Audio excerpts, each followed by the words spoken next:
हाय, स्वागत है आपका हमारे चैनल में।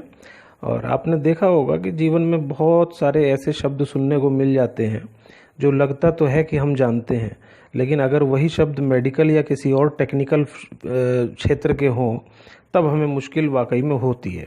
और आजकल आपने खबरों में ज़रूर सुना होगा कुछ शब्द जैसे कि पैंडेमिक, एपिडेमिक, एपिसेंटर, ये सब कोरोना से रिलेटेड हैं, जो कोविड का 19 का इन्फेक्शन है। तो आइए समझते हैं कि इनका असली मतलब आखिर है क्या, और जो चिकित्सा विज्ञान है वो आखिर इस बीमारी और महामारी को किस प्रकार से अलग अलग करता है। तो पहला आता है पैंडेमिक। यहाँ पैंडेमिक जो है ये ग्रीक भाषा का शब्द है, जिसमें पैन का मतलब होता है ऑल यानी सभी, और डेमिक कहते हैं आबादी को। तो पैंडेमिक हम उन बीमारियों को कहते हैं जो कि सारी दुनिया में फैल गई हो, जहाँ कोई इंटरनेशनल बाउंड्री ना हो, जो सभी दुनिया में एक साथ फैल गई हो, उसको हम पैंडेमिक कहते हैं। और दूसरी बात, जो पैंडेमिक बीमारी है ये एक इंसान से दूसरे इंसान में फैलती है, तो उसको पैंडेमिक कहते हैं। तो ये दो प्रमुख लक्षण हैं। और एक बात कि किसी भी बीमारी को हम पैंडेमिक केवल इसलिए नहीं कह देते क्योंकि वो सारी दुनिया में हो और उससे बहुत सारी मौतें हुई हों, जैसे कि कैंसर। क्योंकि कैंसर जो है वो एक व्यक्ति से दूसरे व्यक्ति में नहीं फैलता है हमारे समाज के अंदर, और ना ही कैंसर किसी वायरस के कारण फैलता है, इसलिए कैंसर पैंडेमिक नहीं है। पैंडेमिक वो हुआ जो सारी दुनिया में तो हो लेकिन वो एक व्यक्ति से दूसरे व्यक्ति में फैलता हो।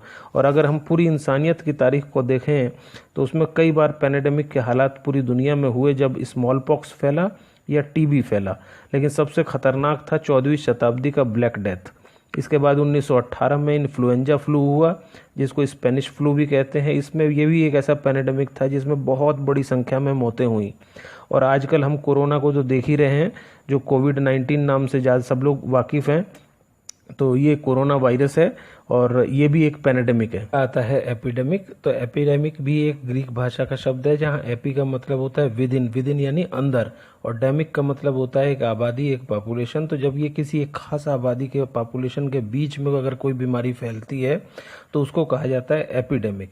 एपिडेमिक के दो प्रमुख लक्षण है। पहला तो ये बहुत तेजी और जल्दी से फैलता है उस आबादी के अंदर, और ये उस देश या उस क्षेत्र की एक बड़ी आबादी को कवर कर लेता है, तो उसको कहा जाता है एपिडेमिक, और ये बहुत जल्दी फैलता है। तो ये दो मुख्य इसके अंदर लक्षण है। तीसरा लक्षण ये है कि जो एपिडेमिक है वो एक व्यक्ति से दूसरे व्यक्ति को फैलता है। ये इन्फेक्शस बीमारियां होती हैं, उनको एक व्यक्ति से दूसरे व्यक्ति को फैलता है ये। किंतु ये किसी एक खास लोकेशन में रहा तब तक तो इसको एपिडेमिक कहेंगे, लेकिन अगर ये इंटरनेशनल बाउंड्री में एक देश से दूसरे मुल्क में अगर ये फैल जाता है या सभी मुल्कों में फैल जाता है तो फिर इसे वापस पैंडेमिक ही कहा जाता है। और जो एपिडेमिक के उदाहरण हैं वो है कलरा है, मलेरिया है, डेंगू फीवर है, मीजल्स है। तो ये सब जो हैं वो एपिडेमिक कहे जाते हैं। तो आखिरी आता है एंडेमिक। एंडेमिक वो बीमारी हैं जो कि लगातार किसी भी क्षेत्र के अंदर उपलब्ध रहती हैं, मौजूद रहती हैं, और ये बहुत ही कम लेवल पे रहता है, कोई बहुत बड़े लेवल पे इसका इन्फेक्शन नहीं रहता है।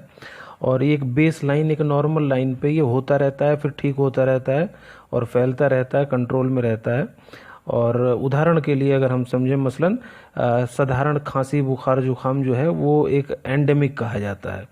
और आखिरी जो सबसे इम्पोर्टेंट टॉपिक आता है वो है कि एपिडेमियोलॉजिस्ट ये क्या होता है। तो एपिडेमियोलॉजिस्ट ये वो डॉक्टर या साइंसदान हैं, वैज्ञानिक हैं, जो कि स्टडी करते हैं, पढ़ते हैं उन घटनाओं को और उनकी व्याख्या करते हैं जो कि इन्फेक्शस डिसीज़ होती हैं। दूसरा, वो उनके ऊपर नियंत्रण करते हैं जो इन्फेक्शस डिसीज़ होती है। और तीसरा, उनको रोकने का कार्य करते हैं। तो ये तीनों काम जो करते हैं वो उनको एपिडेमियोलॉजिस्ट कहा जाता है मेडिकल की भाषा में। तो ये था आज का वीडियो। देखने के लिए यहाँ तक बहुत बहुत शुक्रिया, और हम अगली वीडियो में तो किसी दूसरे टॉपिक के साथ आएंगे। तब तक के लिए शुक्रिया।